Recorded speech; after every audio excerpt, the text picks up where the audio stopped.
아버지, 오늘도 함께 모여 예배하게 하시네 감사드립니다.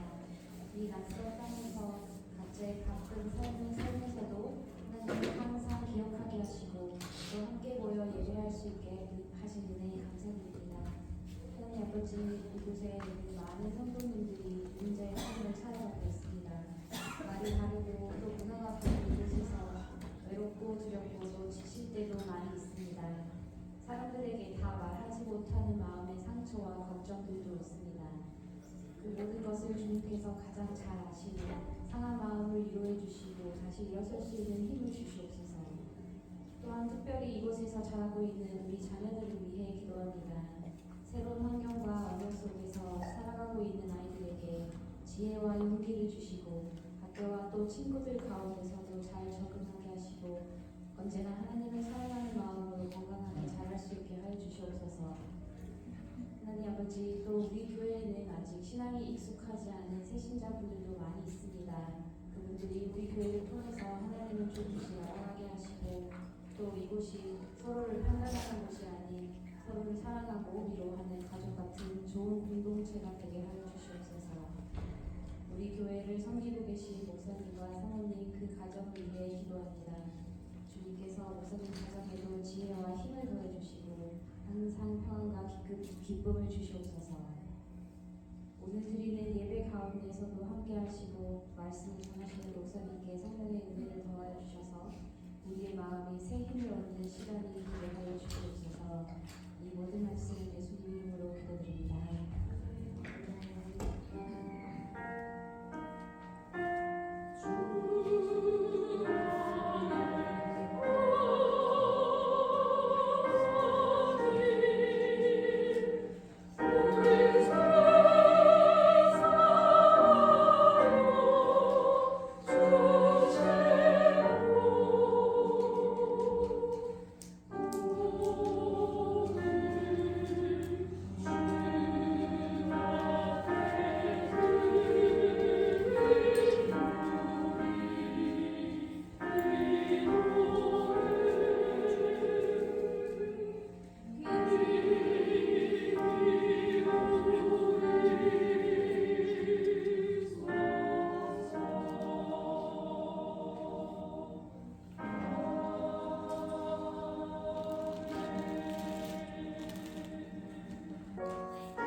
이어서 39절 말씀을 한 목소리로 읽어보겠습니다. 로마서 8장 35절에서 39절까지 말씀입니다.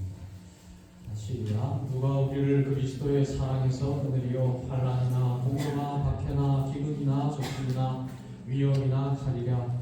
기록된 바 우리가 종일 주를 위하여 죽임을 당하게 되며 도살당할 양같이 여김을 받았나이다 함과 같으니라.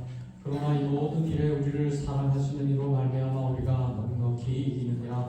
내가 확신하노니 사망이나 생명이나 천사들이나 권세자들이나 현재일이나 장래일이나 능력이나 높음이나 깊음이나 다른 어떤 피조물이라도 우리를 우리 주 그리스도 예수 안에 있는 하나님의 사랑에서 끊을 수 없느니라. 아멘. 다시 기도하겠습니다. 은혜로우신 하나님 아버지, 오늘도 우리의 삶 속에서 우리를 버려두지 아니하시고 어떤 환경 속에서도 우리를 향하신 그 사랑을 끊지 아니하시는 하나님의 은혜를 경험하는 저희들의 하루하루의 삶이 될 수 있도록 하나님 축복하여 주옵소서. 오늘 로마서의 말씀을 통해서 우리를 인도하시는 하나님, 어떠한 환경 속에서도 우리를 붙드시는 그 일을 멈추지 아니하시는 하나님의 은혜와 사랑을 경험하고 기억하는 저희들 되어질 수 있도록 하나님 축복하여 주옵소서. 감사드렸고 예수 그리스도의 이름으로 기도드리옵나이다. 아멘. 오늘 성도의 견인 끊을 수 없는 사랑이라고 하는 말씀의 제목을 가지고 하나님의 말씀을 나누기를 원합니다. 우리가 칼빈의 오대교리 정말 귀한 성경에 대한 요약이 아닐 수 없는데 이 마지막 5번째 시간입니다. 성도의 견인이라고 하는 주제를 가지고 오늘 말씀을 나누기를 원하는데, 여러분 견인이라고 하는 말 우리가 잘 알아요. 이 견인이라고 하는 말은 끝까지 붙잡아 끌어간다라고 하는 뜻을 가지고 있죠. 우리가 자동차를 몰고 가다가 자동차가 고장이 나고 더 이상 운행할 수 없으면 어떤 차가 옵니까? 견인차가 오지요. 견인차가 와서 고장난 차를 끌고 간다라는 거예요. 마찬가지로 하나님께서는 우리를 구원하시고 구원하신 하나님의 백성들을 하나님께서는 포기하지 아니하시고 끝까지 인도하신다라고 하는 것이 바로 오늘 성도의 견인이다라고 하는 말로 우리가 볼 수가 있는 것입니다. 근데 우리가 믿음 생활하다 보면 이런 생각들을 하게 돼요. 우리가 넘어지고 또 죄를 짓거나 어려워지면 하나님께서 우리를 버리시면 어떡할까? 그런 생각 여러분 해볼 때가 있지는 않습니까? 근데 여러분 걱정하지 마시길 바랍니다. 성경은 그렇게 말하고 있지는 않아요. 성경은 우리의 구원, 우리가 구원받은 하나님의 백성이라면 하나님께서는 그 구원을 빼앗지 아니하신다라는 거예요. 그래서 로마서 10장 28절 말씀에 보면 내가 그들에게 영생을 주노니 영원히 멸망하지 아니할 것이요 또 그들을 내 손에서 빼앗을 자가 없느니라. 하나님께서 우리에게 영생을 주신다면 그 사람은 멸망하지 아니할 것이고 어느 누구도 그 구원을 빼앗을 자가 없다. 이렇게 성경은 말씀하고 있기 때문에 여러분 절대 여러분의 구원을 잃어버릴 것인가에 대한 염려와 걱정은 전혀 할 필요가 없다는 사실 기억하실 수 있기를 바랍니다. 왜냐하면 우리가 누리게 되는 이 구원은 그 주체가 나에게 있지 않기 때문에 그래요. 여러분 구원의 주체, 구원을 이루시는 분은 누구죠? 내가 아니라 하나님이라는 거예요. 구원은 하나님의 손에 달려있는 것이기 때문에 그렇습니다. 여러분 구원을 시작하신 분은 하나님이십니다. 우리가 구원받게 되는 것은 하나님께서 우리에게 오셨기 때문입니다. 하나님께서 우리를 붙드셨기 때문에 구원받게 된다는 것입니다. 그러니까 우리의 구원은 나에게 시작되는 것이 아니라 하나님께서 시작하신 것이기 때문에 구원의 마지막 또한 구원의 완성 또한 나에게 있지 않고 누구에게 있습니까? 하나님에게 있다. 그래서 빌립보서 1장 6절 말씀에 너희 안에서 선한 일을 시작하신 이가 그리스도 예수의 날까지 이루실 줄을 확신하라. 우리 안에 선한 일을 시작하신 예수 그리스도께서 우리에게 선한 일이 어떤 일입니까? 구원의 일이죠. 구원의 일을 시작하신 그리스도께서 그 구원을 완성하신다. 그렇습니다. 구원을 시작하신 분은 하나님, 그리고 구원을 완성하시는 분도 하나님입니다. 그러니까 여러분 우리가 인생을 살아갈 때에 우리의 믿음은 완벽하지 않습니다. 그러니까 여러분 성경은 우리에게 완벽을 요구하지 않아요. 완벽한 믿음 생활을 요구하지 않습니다. 그런 믿음 생활은 존재하지도 않아요. 완벽하게 하나님 믿는 사람 이 세상에 있을까요? 없습니다. 사도 바울 위대하죠. 위대한 사도 바울조차도 완벽하라고 말하고 있지 않습니다. 완벽한 신앙생활은 존재할 수 없기 때문에 그래요. 우리는 완벽한 존재가 아니기 때문에 그렇습니다. 우리는 연약하고 우리는 흠이 많고 우리에게는 능력이 부족하기 때문에 하나님은 우리에게 완벽을 요구하지 않습니다. 하나님은 우리에게 무엇을 요구하고 있습니까? 방향을 요구합니다. 어떤 방향이에요? 하나님을 향한 삶을 살아가는 그 삶을 우리에게 요구하고 있는 거예요. 어려운 순간이 많죠. 또 연약한 우리의 순간순간들이 얼마나 많습니까? 그럼에도 불구하고 무엇을 바라보라는 거예요? 하나님을 바라보라는 것이죠. 하나님을 바라보고 한 걸음 한 걸음 어떻게 하라는 것입니까? 성장하라는 거예요. 한 걸음 한 걸음 예수님을 닮아가라. 그것이 바로 하나님께서 우리에게 요구하시는 믿음의 모습이다라는 것입니다. 오늘 우리의 믿음은 연약할 때가 많이 있습니다. 우리는 넘어질 때가 많이 있어요. 넘어지다 보면 낙심할 때도 많이 있죠. 죄를 범하기도 합니다. 그러나 여러분 그런 삶을 삶에도 불구하고 여러분 우리가 걱정할 필요가 없어요. 왜요? 하나님께서 우리를 포기하지 않기 때문에 그렇습니다. 하나님께서 우리를 붙드시기 때문에 그래요. 여러분 어떤 아이가 깊은 강을 건너고 있습니다. 근데 그 강을 건널 때에 그 아이가 아버지에게 이런 얘기를 해요. 아버지, 이 깊은 강을 건너는데 제가 어떻게 해야 될까요? 제가 아버지의 손을 잡을까요? 그때 아버지는 이렇게 대답해요. 아니다. 너는 내 손을 잡을 필요가 없다. 내가 너의 손을 잡겠다. 여러분 누가 잡는 것이 그게 맞습니까? 어린 아이가 아버지의 손을 잡는 게 그게 맞습니까? 아버지가 어린 아이의 손을 잡는 것이 맞아요. 아버지가 손을 잡을 때에 그 손은 놓쳐지지가 않는 겁니다. 어린 아이가 아버지의 손을 잡았다고 생각해 보세요. 그 물살 속에서 그 아버지의 손을 놓칠 수밖에 없잖아요. 아버지가 그 어린 아이의 손을 잡을 때에 그 아버지의 손은 그 아이의 손을 절대 놓지 않는다는 거예요. 여러분 우리의 구원이 마찬가지입니다.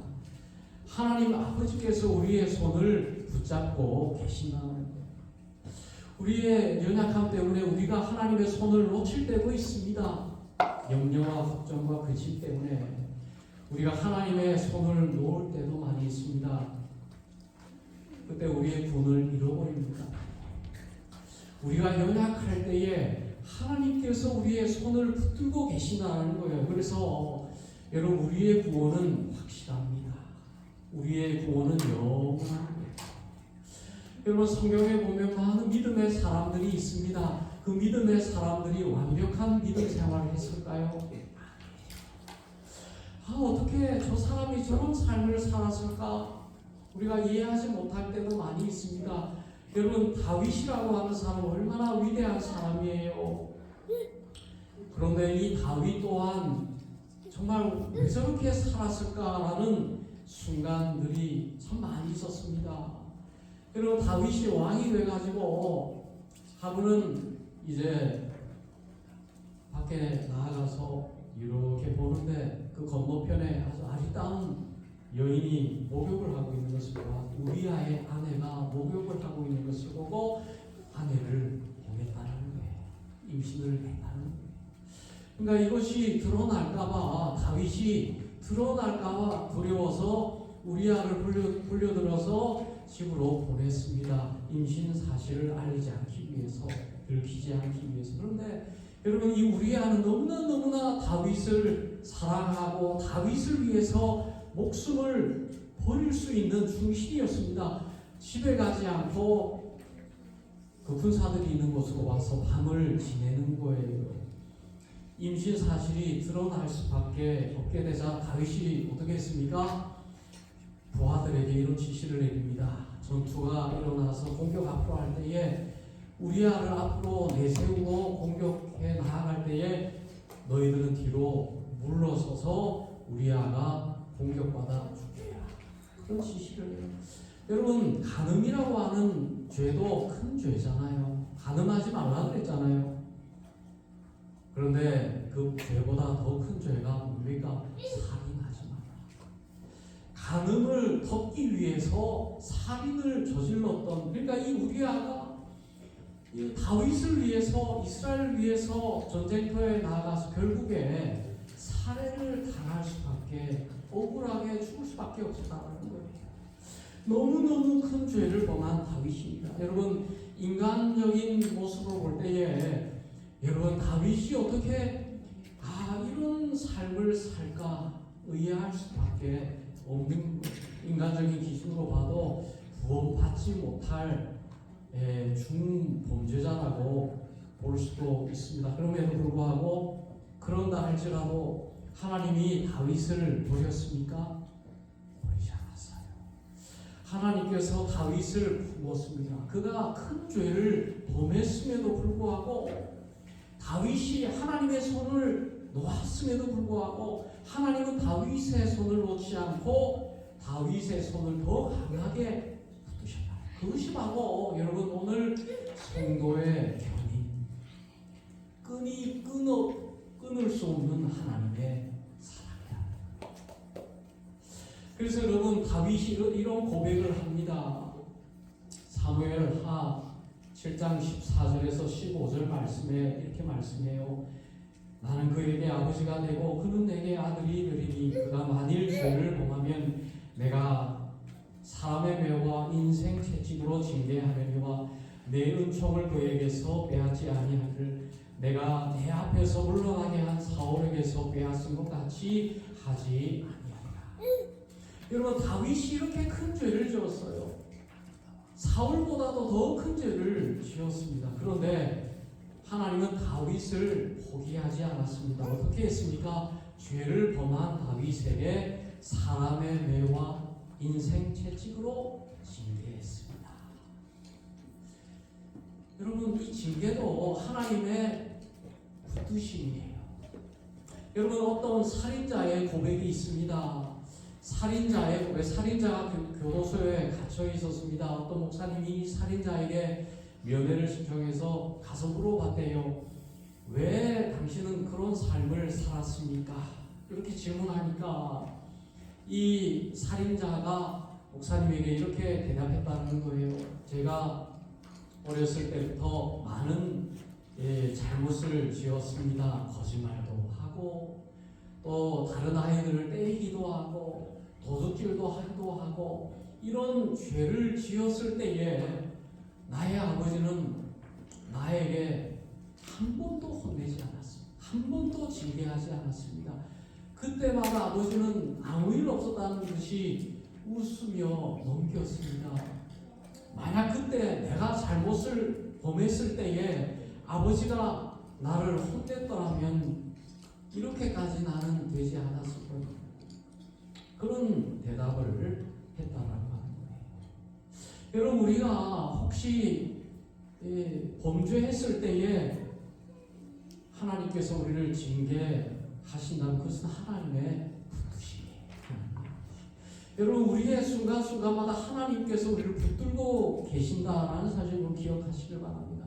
때로는 징계의 모습으로, 때로는 인생의 채찍으로, 때로는 사람의 매로, 때로는 회초리로, 때로는 격려로, 때로는 위로로, 때로는 하나님께서 나와 대화하심으로, 때로는 설교로, 때로는 권면으로, 하나님은 여러 가지 모습으로 우리에게 오셔서 우리를 붙들고 계신다라는 사실 여러분 꼭 기억하실 수 있길 바랍니다.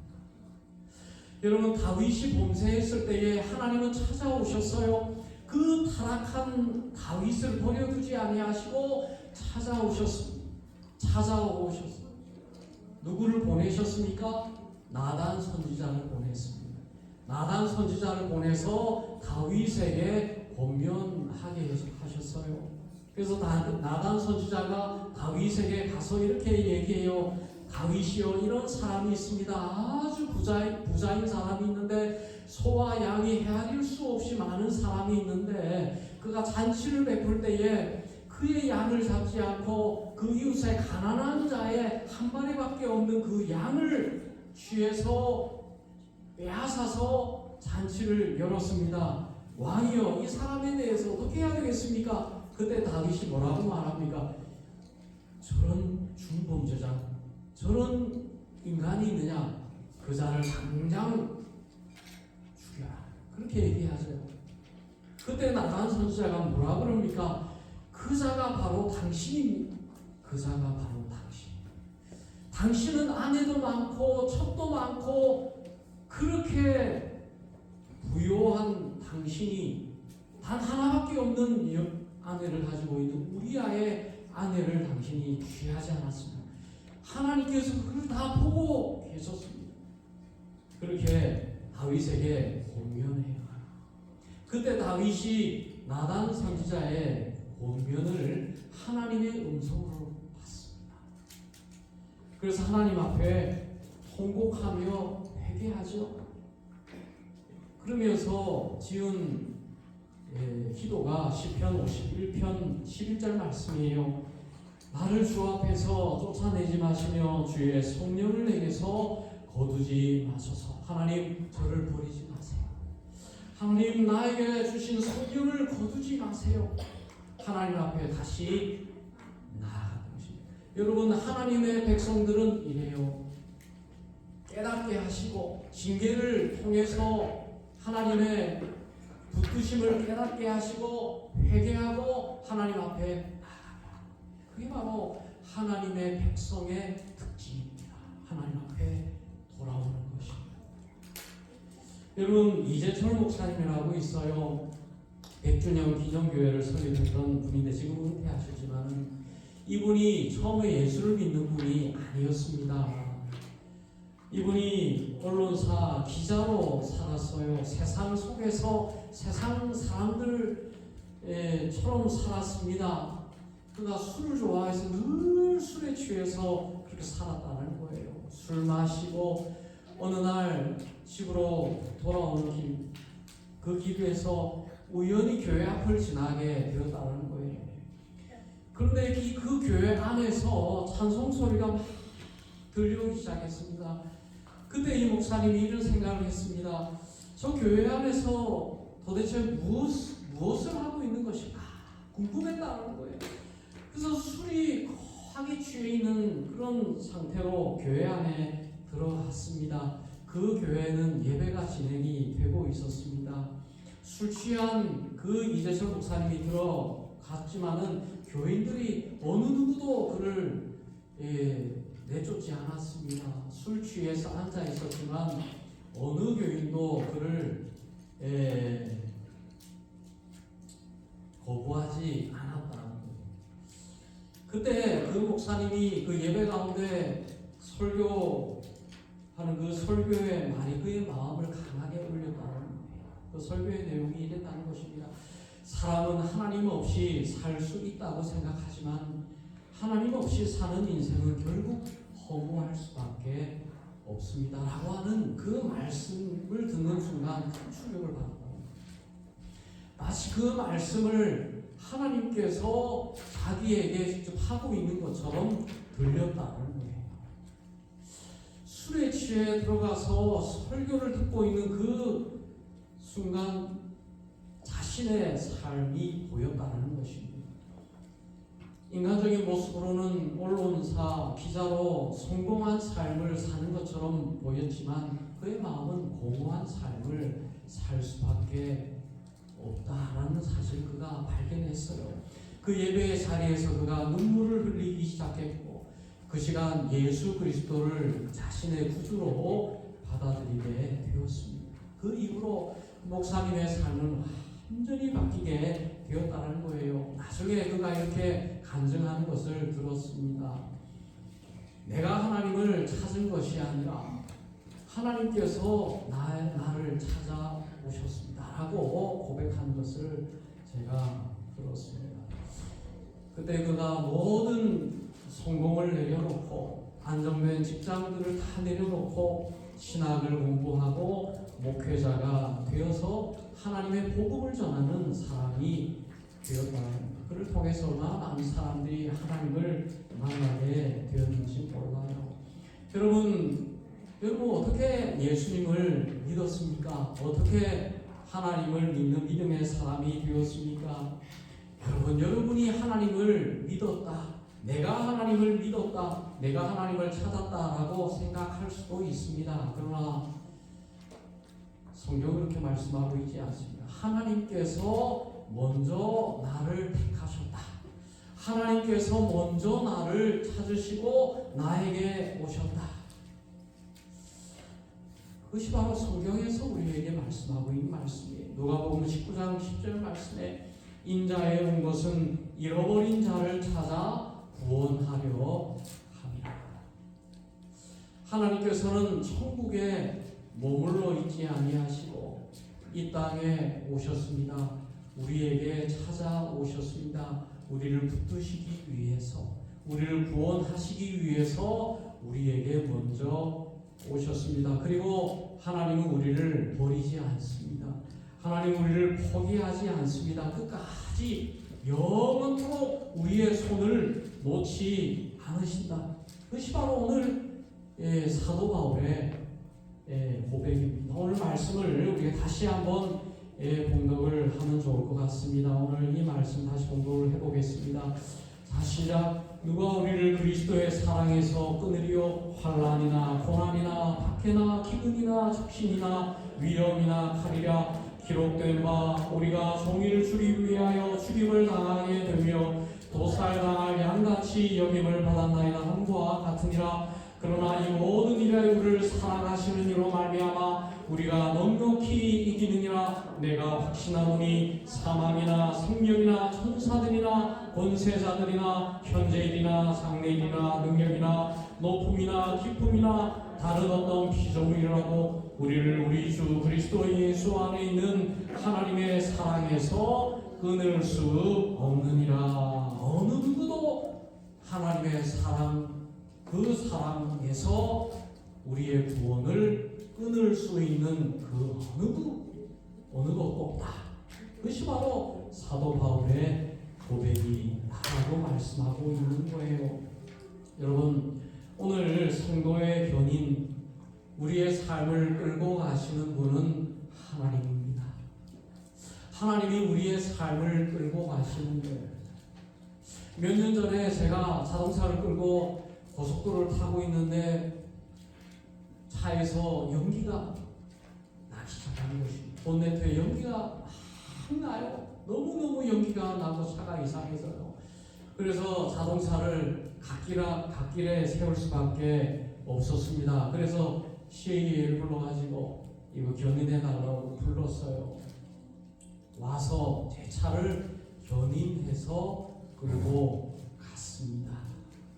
내가 할 수 있는 일은 아무것도 없어. 움직일 수 없었기 때문에 아무것도 할 수 있는 일이 없었습니다. 내가 해야 하는 일은 단 하나, 변속기를 중립으로 놓는, 브레이크를 밟지 않는 것. 그 딱 두 가지밖에 없었습니다. 중립 기어, 브레이크를 밟지 않는, 그것이 내가 할 수 있는 유일한 일이었습니다. 여러분, 하나님께서 우리의 인생을 견인해서, 성도를 견인해서 끌고 나아가시는 거예요. 여러분, 그 사실을 우리가 믿음으로 고백해. 우리에게 필요한 것은 믿음입니다. 하나님께서 나를 끌고 가신다. 나의 인생을 붙들고 계신다. 그것을 믿는 믿음이 우리에게 있어야 되는 거예요. 그 믿음으로 살아가야 되는 거예요. 그러면 그 믿음이 어떻게 표현되어야 됩니까? 순종으로 표현해야 돼요. 순종. 하나님의 견인 앞에 순종하는 거예요. 브레이크를 밟지 않는 것이요. 변속기를 움직이지 않는 거예요. 전진기어로 후진기어로 놓거나 변속기에 손을 대서도 안 되는 것입니다. 여러분, 우리가 믿음을 잃어버리면 우리가 그런 삶의 모습이 이런 것 같아요. 하나님께서 견인해 가시는데 우리가 정말 순종하고 우리의 삶을 하나님 앞에 온전히 맡겨야 되는데 우리가 불순종의 브레이크를 받는 거예요. 불순종의 브레이크. 여러분, 견인차가 끌고 갈 때에 불순종의 브레이크를 밟으면 어떻게 돼요? 끌고 가기는 갑니다. 견인차가 힘이 더 강한 차기 때문에 끌고는 가요. 근데 어떻게 돼요? 바퀴가 멈추니까 연기가 팍 나요. 연기가 나고 굉음이 나고 타이어가 찢어지고 결국에 타이어가 벗겨지고 그 바퀴에서 그냥 불꽃이 튀고 그냥 굉음이 나고 난리가 나는 거예요. 우리가 순종하지 않을 때 그런 모습으로 살아갈 수밖에 없다는 사실을 기억하실 수 있기를 바랍니다. 하나님께서 견인하실 때에 하나님, 나의 삶을 인도해 주옵소서. 나의 핸들을 하나님께 맡깁니다. 나의 변속기를 하나님 앞에 중립으로 맡깁니다. 브레이크에서 나의 발을 떼겠습니다. 그럼 얼마나 순리대로 아름답게 우리의 인생이 하나님의 말씀대로 은혜롭게 나아가겠습니까? 그런데 우리가 고집부리고 불평하고 원망하고 두려워하고 내 생각대로 내 고집대로 불평에 걱정과 염려에 두려움에 불순종의 브레이크를 밟으며 살아가면 그것은 너무너무 힘든 거예요. 나도 힘들고 우리를 끌고 가시는 하나님도 너무너무 안타까운 거예요. 그게 성경에서 뭐라는 거예요? 성령을 근심케 하는 삶. 성령이 근심하는 거예요. 순종의 삶을 살아가지 못하는 우리의 모습을 보면 성령께서 근심합니다. 그러면서 보는 거예요. 염려하는 거예요. 주변 사람들이 염려하고 걱정하는 것이에요. 오늘 여러분, 우리가 이 말씀을 꼭 기억하시기를 바랍니다. 하나님은 우리를 견인해 가십니다. 하나님의 견인하심을 여러분 꼭 신뢰하시고 불순종의 모습보다는 어떤 환경 속에서도 순종의 삶을 살아감으로 말미암아 우리의 삶의 성도의 견인이 온전히 아름다운 모습으로 이루어질 수 있는 저와 여러분들이 되실 수 있기를 주님의 이름으로 축원드립니다. 자, 다시 기도하겠습니다. 하나님 아버지, 오늘 우리를 끌고 가시는 우리의 사랑을 끊지 아니하시는 아버지 하나님의 그 사랑을 기억하고 우리를 견인하시는 하나님 앞에 순종의 삶으로 나아갈 때에 참으로 아름다운 향기가 우리의 모습 속에 드러나는 저희들 되어질 수 있도록 하나님 축복하여 주시기를 원하고 감사드렸고 예수님의 이름으로 기도드리옵나이다. 아멘. 오늘 시간 아무것도 염려하지 말라. 같이 찬양하겠습니다.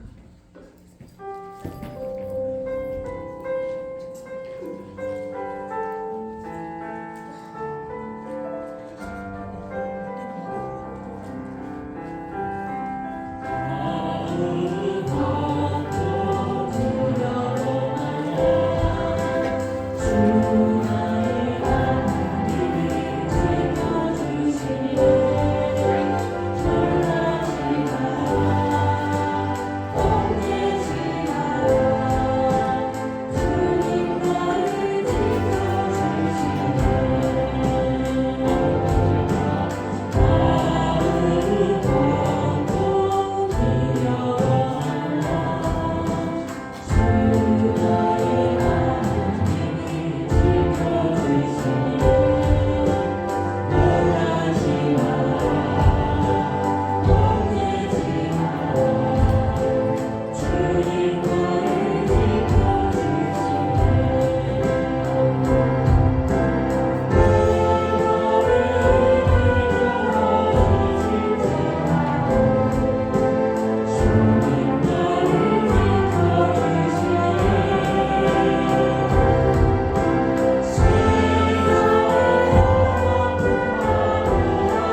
믿음으로 살아갈 때에 하나님 우리의 손을 붙들어 주시고 어려움과 환난과 고난과 또 두려움 앞에서 하나님 저희들 낙심하지 않게 하시고 우리의 손을 영원히 붙들고 계시는 하나님을 신뢰하며 믿음으로 순종하며 살아가는 한 주간의 삶이 되어질 수 있도록 하나님 축복하여 주옵시기를 원합니다. 이제는 우리 구주 예수 그리스도의 구원의 은혜와 아버지 하나님의 지극하신 사랑하심과 성령 하나님의 교통하심이 하나님의 붙드심을 인정하며 늘 하나님 앞에 순종의 삶을 살기를 원하는 하나님의 백성들 머리 위에 이제부터 영원토록 항상 함께 하시기를 축원하옵나이다. 아멘.